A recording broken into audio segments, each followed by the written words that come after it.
Hello everyone, I'm Will Miller. I'm policy analyst at the British Chamber of Commerce in China. So as part of our China Market Insights series, we are here today with Tula, Managing Director of Sino Auto Insights, to discuss some recent developments in China's automotive market and what the future holds for the sector. So Tu, thanks a lot for joining us. So Thank you for having me.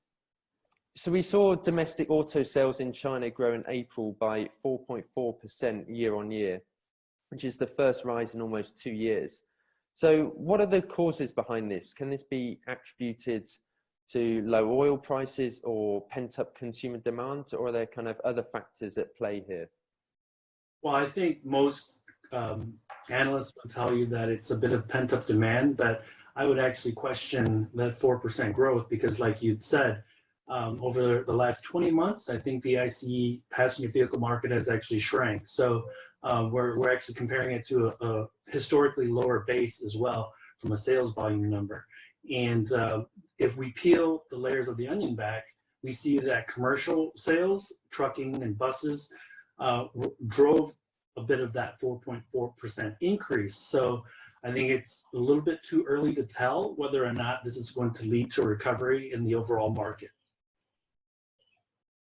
Okay, and then looking forward, so China's long-awaited 2 sessions are about to kick off this week. Are there any kind of government policies that we can expect to be announced around kind of stimulus to stabilize automotive sales for the coming year? So I would look at 2 things. I don't think there's going to be anything specific to the NEV sector, but coming out of Lianghui, I might look at infrastructure spending. We had talked about, or the Chinese government has talked about investing in, specifically on the technology side, 5G, data centers, and charging stations for the NEVs or battery electric vehicles. So we might get a bit more specific with that, I think. And then also, if there are anything specific to the automotive sector, it might be for the overall sector, not just the EV or NEV sector, because manufacturing and the automotive sales is such a huge driver of China's economy. If there was any new policies or plans, it would probably be to affect the entire economy, with ICEs leading the way. Yeah, we've seen a lot of stuff around new infrastructure in particular, but yeah, I guess any measures to kind of boost consumer confidence will really have that knock-on impact and kind of improving auto sales for the year and in the long run. And so looking even kind of further forward, with greater fears globally around kind of public transport and the associated risk of getting infected, is it likely that COVID-19 could lead to kind of a long-term shift in greater car use? I do think it's going to lead to a small bump in sales, potentially, in the future.